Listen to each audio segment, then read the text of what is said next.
It's weird. I know. Are you even a gamer if you don't have games that you never actually play? You want to play, but you never get around to playing. Well, Asmongold is setting himself up by buying a game that he doesn't think he'll ever play. And like the total gamer move, because I always have games that I haven't touched. I'm like, I'm going to play that game. I never get around to it because something else comes out or I get drawn back into an old world. Let's see what his points are and what his reasoning for buying a game is that he's probably not going to play. Hi guys, it's me again, and today I want to talk to you all about why I'm buying Baldur's Gate 3 despite not having a lot of interest in playing it. Now, it might change, however, I might try it out. I mean, shit, I already have the game, right? But anyway, this is going to be, and I know this. Solid point right off the gate. You already bought the game. Why not at least try it out? I mean, people have been talking about it. Devs have been attacking it. This is not the new industry standard. Don't give in to it. You have the game. Why not play it, I guess? This is going to be a surprise. This is going to be a positive video about gaming in the year 2023. We don't get a lot of those. But every once in a while, you have your North Stars. You have your guiding lights. Well, in this case, your guiding moonlights, such as From Software, and now Larian Studios, showing the rest of the industry how it's done. Much to the dismay of the rest of the industry, if you read Twitter, by the way. And the reason why, there's a lot of 100%. This game has been like viciously assaulted by other development companies because of their path and what they're doing. The game's been in development for a long time, but I guess like one question I have for him is how does he know that Baldur's Gate 3 is doing all these things right if he's not going to play it?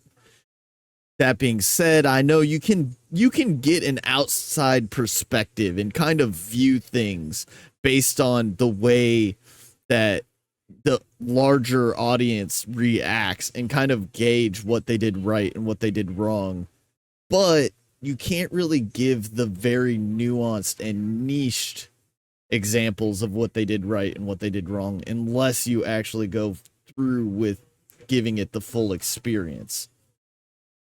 reasons. Obviously, Baldur's Gate has been developed for, I think, the better part of 10 years now. It might have even been longer than that. I think the last one came out long enough for me to see it in a thrift shop 10 years ago.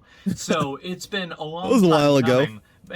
So by that logic, GTA 6 should be an absolute bombshell, right? Because GTA 5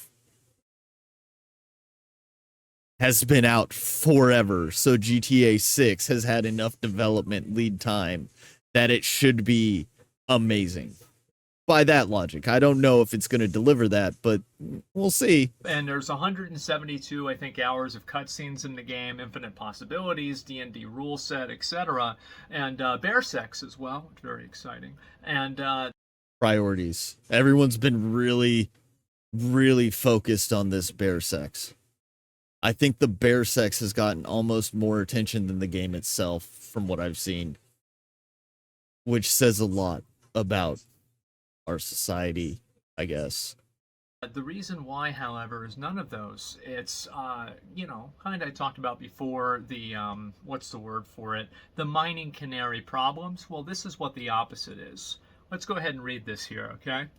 Are there any, this is a question that was sent to the developers, Larian Studios of Baldur's Gate 3, asking about in-game purchases. So, are there any in-game purchases in Baldur's Gate 3? Important question. They say this. No.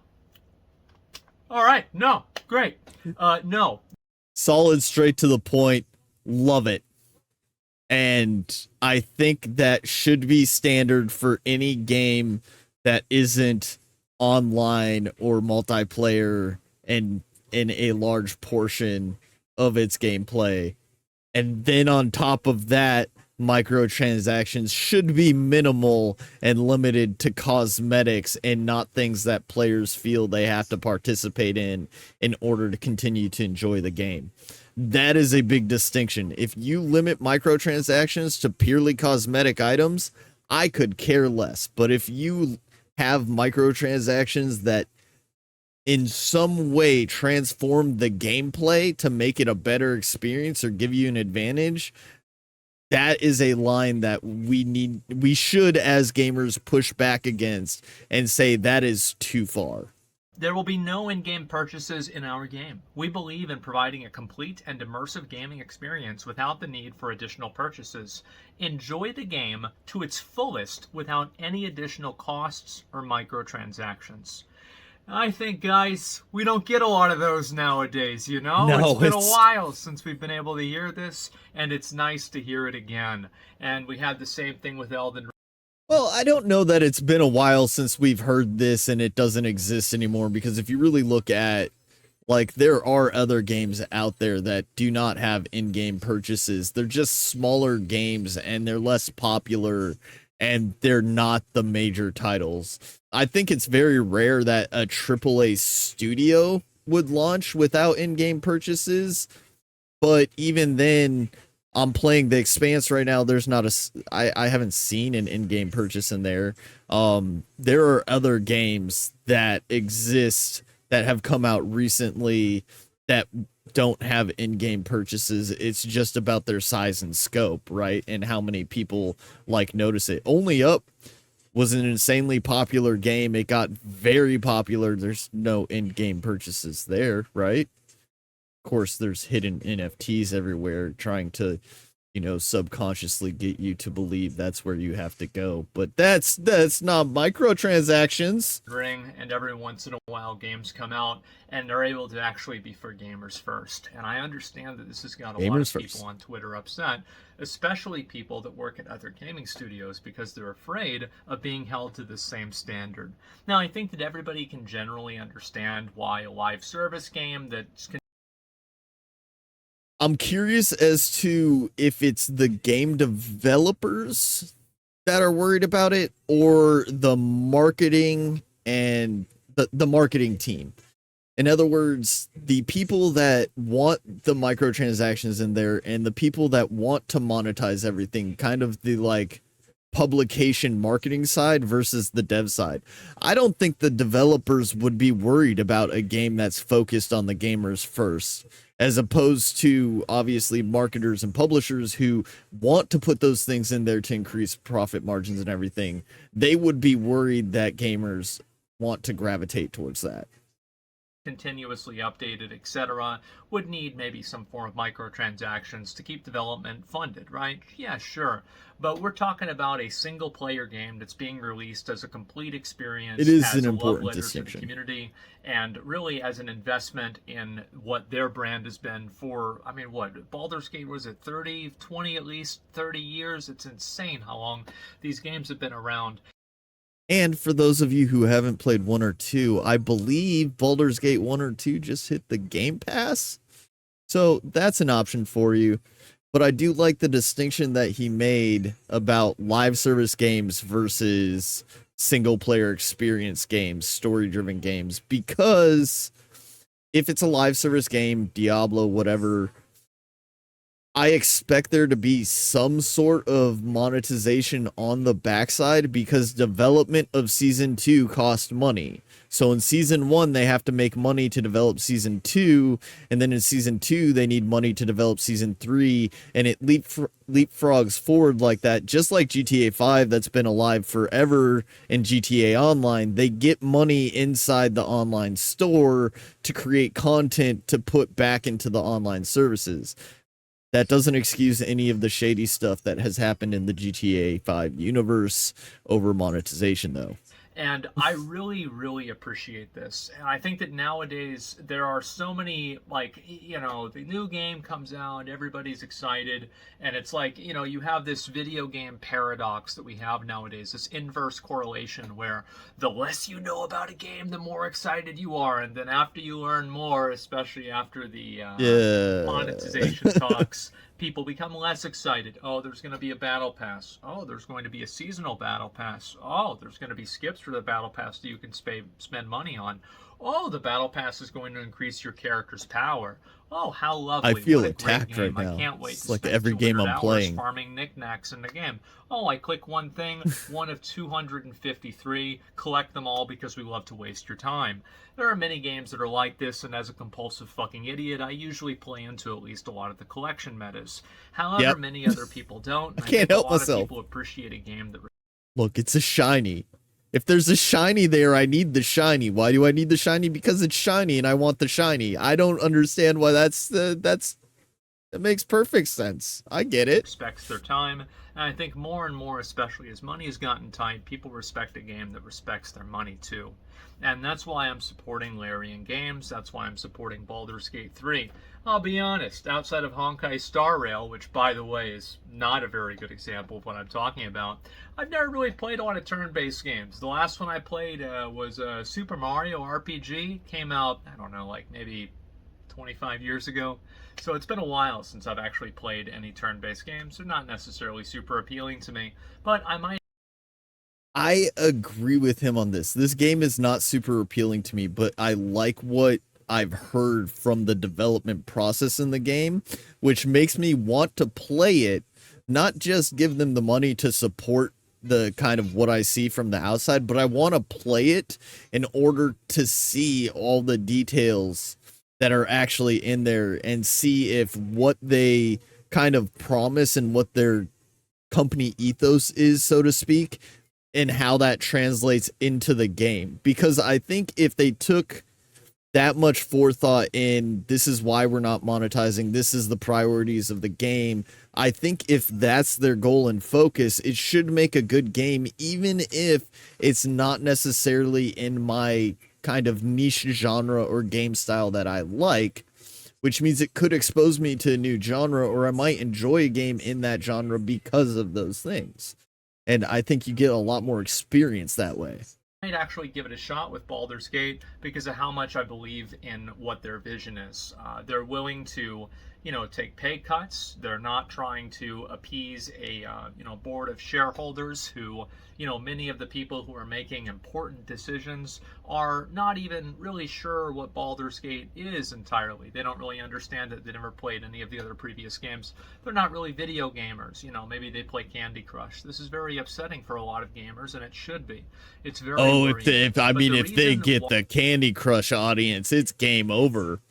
If a major game title captures the Candy Crush audience, it's done. Why this is important, and the reason why I want to support it, is because of the very simple truth of the free market. And this is one of the luckiest and also simultaneously unluckiest things that we have to deal with as gamers. I think that a lot of gamers nowadays, especially in the last 10 years, have come to the slow sinking realization that the problems with monetization that us more hardcore gamers have don't necessarily resonate in the minds of the casual player base. Very disappointing, very upsetting. Interesting. But FIFA's Ultimate Team seems to sell out every single year. What the fuck?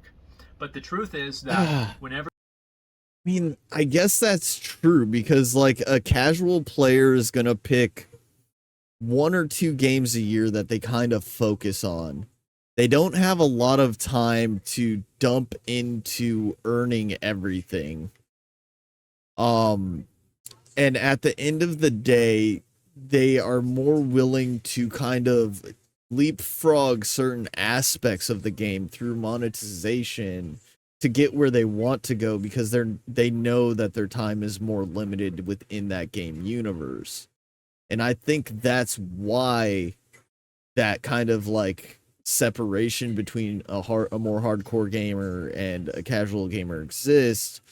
But going back to my point about microtransactions in general, if they were limited to non-game altering and experience changing things like cosmetics, I think you would see a slight drop off in the amount of monetization that could happen in some games. whenever you're able to support a game that doesn't do this, whether it's something like Vampire Survivors, whether it's Armored Core 6, whether it was Elden Ring, whether it was Dark Souls, Sekiro, Baldur's Gate, Halls of Torment, plenty of based indie developers, by the way.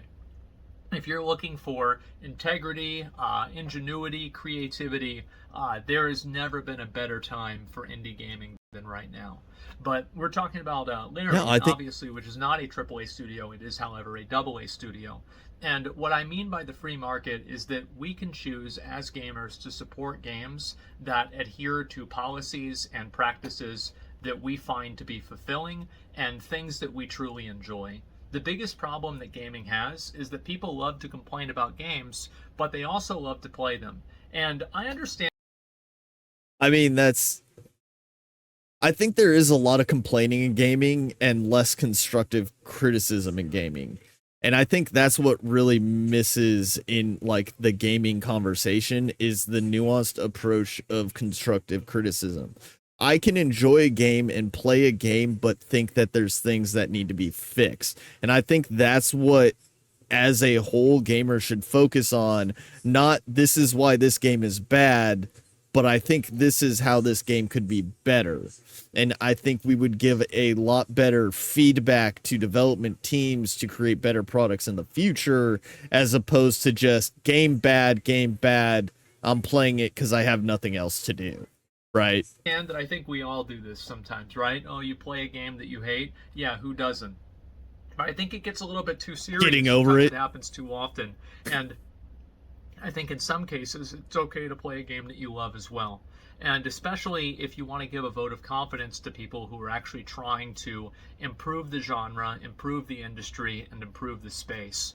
And that's one of the biggest and most important things I've found just in general with gaming, because as soon as one person or one group sees success with something, other groups will try to emulate and do the exact same thing. Absolutely. Why would you not? They also want to make money and they want to capitalize on that group. And my goal is to make sure that people realize that that group exists. I dream of a day that you can just buy a video game and that's all you have to do. I've played many pay-to-win games and I don't really it's not the end of the world to me, and you know, as a streamer I kind of do things for content, etc., but right. It's not really something I'm going to invest my time into on a personal level. I'm not going to. I mean, I do miss the day where when I bought a game, I owned a game and that game was mine forever. And I didn't have to do other things unless they came out with DLC that extended the storyline that I wanted to partake in. Like, it just doesn't happen very often. There's not games out there like Outer Wilds where I bought the game, no microtransactions. I play the game, great storyline, loved the way the game developed. And then the DLC came out and I was like, this is almost a second brand new installment of the game that has a completely unique and separate storyline that I also love. So why would I not buy the DLC? Because the DLC is almost a second version of the game that I already enjoyed. And I'm not paying for like a skin or something that is almost meaningless at the end of the day. You know, go and play something like this off stream all the time unless I like really like it, or you know, or some other reason. In general, I don't really really like a lot of this stuff because there's no sense of satisfaction, there's no sense of accomplishment, there's no sense of meaning whenever somebody else can leapfrog you just by spending more money. There's no sense of completeness whenever you look around the city and everybody else surrounded. Like, I understand cosmetics, it is what it is, right? It's a free-to-play game. That's the cosmetics. Who cares? I understand, but I also understand that I remember a day that you used to go into Stormwind, see somebody with Thunder Fury, and you used to be impressed by that.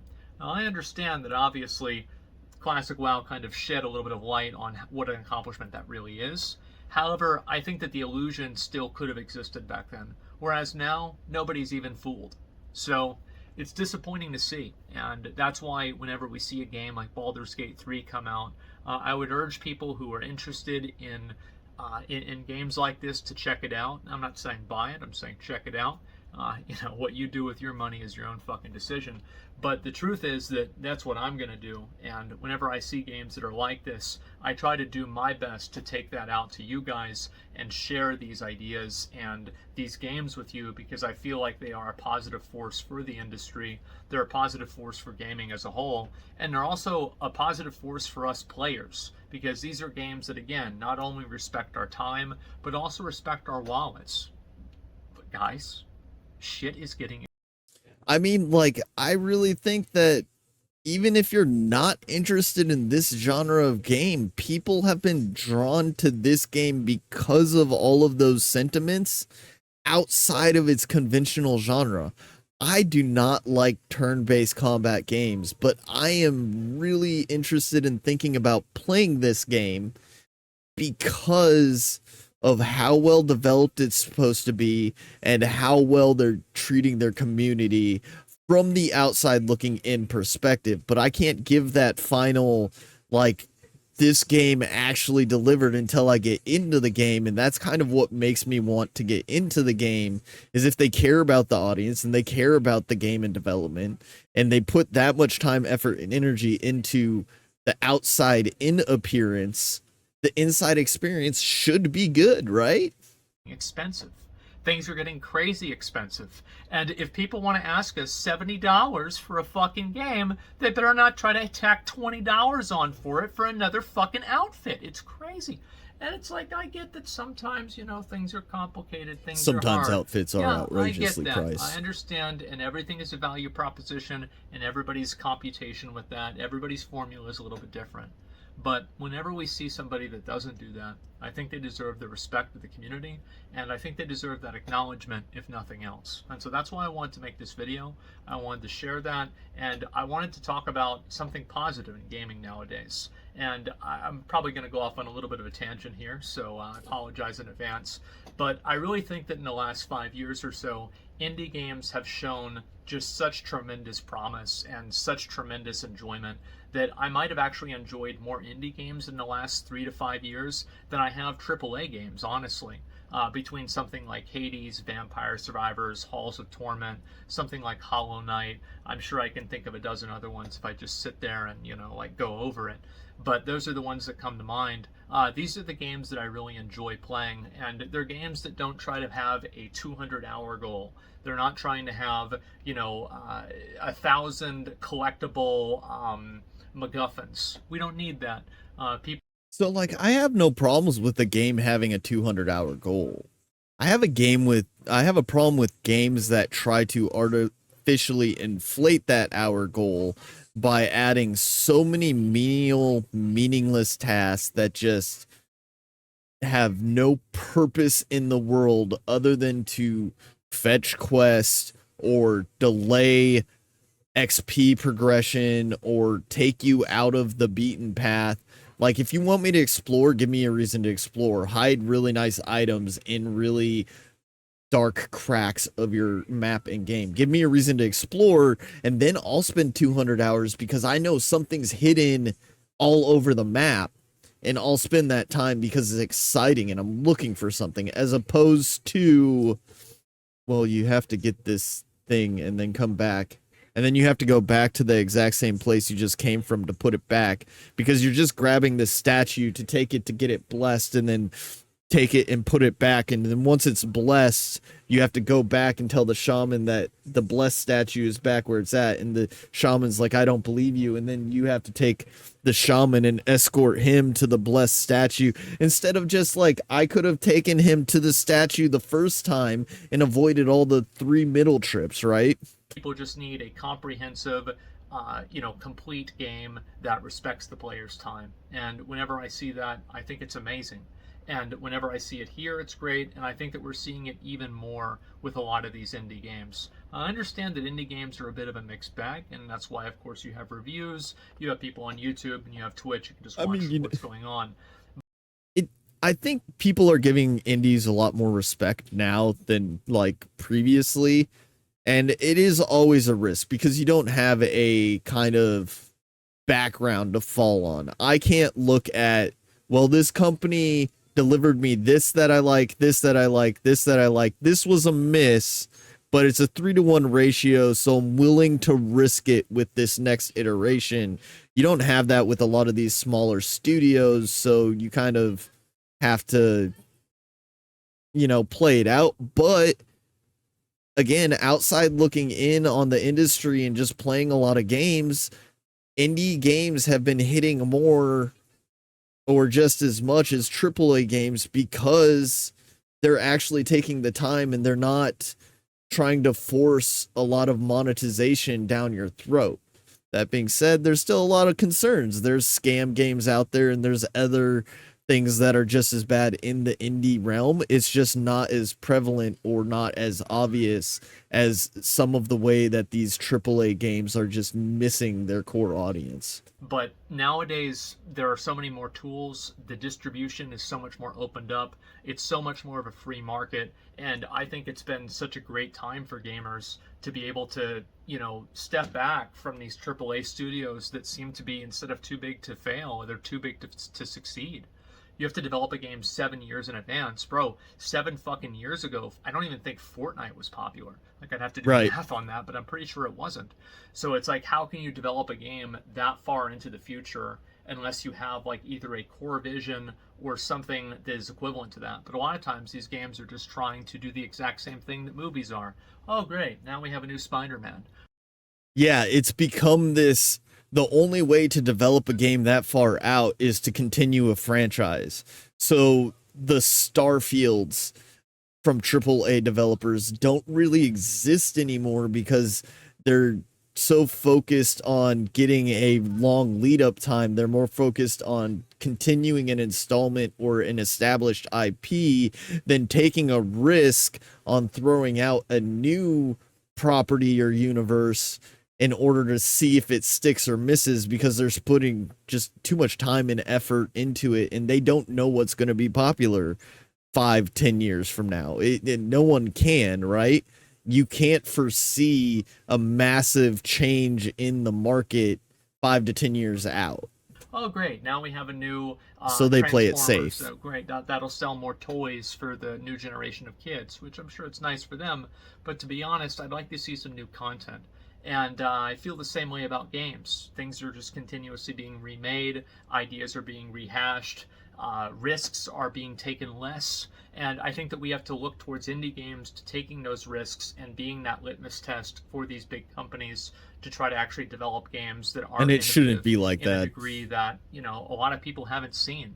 And the truth is that I think indie games are doing that incredibly well. I think that they will continue to do that. And as technology evolves and people's ability to develop products evolves and games more quickly and with less resources and less teamwork and effort, it's going to be even more of a buyer's market. And we are the buyers. And we are so lucky to be in this place.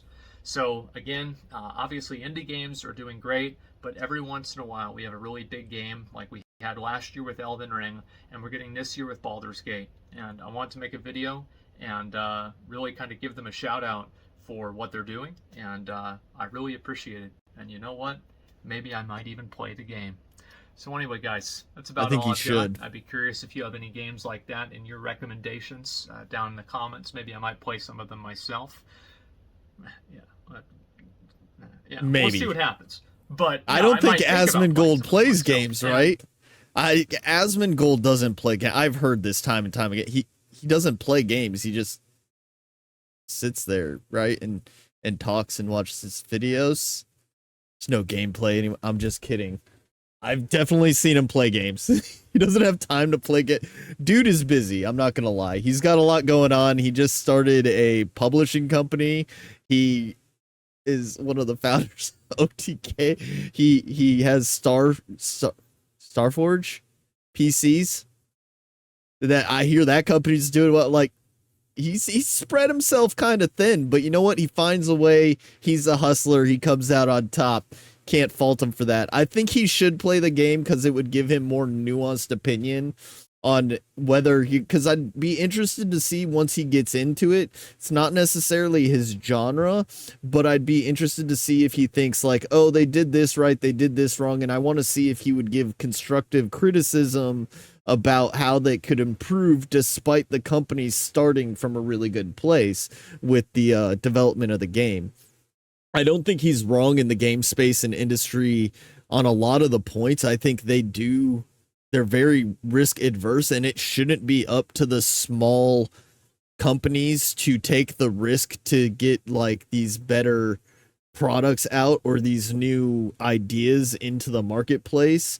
And another thing that I think I've seen a lot in the like gaming space recently that's kind of interesting, but sometimes it misses, sometimes it hits, is this whole like kind of genre mashup thing where you take aspects of one genre and then aspects of another and try to like merge them together to create a different product, as opposed to sticking to one genre and finding new mechanics or ways to propel that genre by itself forward instead of just trying to like cross-pollinate all the genres. I don't know. It was a good video. I like Asmongold. I can't subscribe any further. I'm gonna like the video, obviously. I am subscribed. I'm gonna give you guys the link. But there's the link. Go check it out. It'll be down in the description. He had some really good points, and I think that like at the end of the day, Baldur's Gate is kind of an example of what the industry needs to do to keep moving forward. But she should probably play the game to get a better opinion of it all. Like and subscribe. Do this stuff. You want all that? All of that. Hey there, it's SkaggBragi. Thanks for watching the video. And if you enjoyed it, please let me know in the comments below. Don't forget to hit the like and subscribe button and follow me here on Twitch for more awesome content. Link is in the description.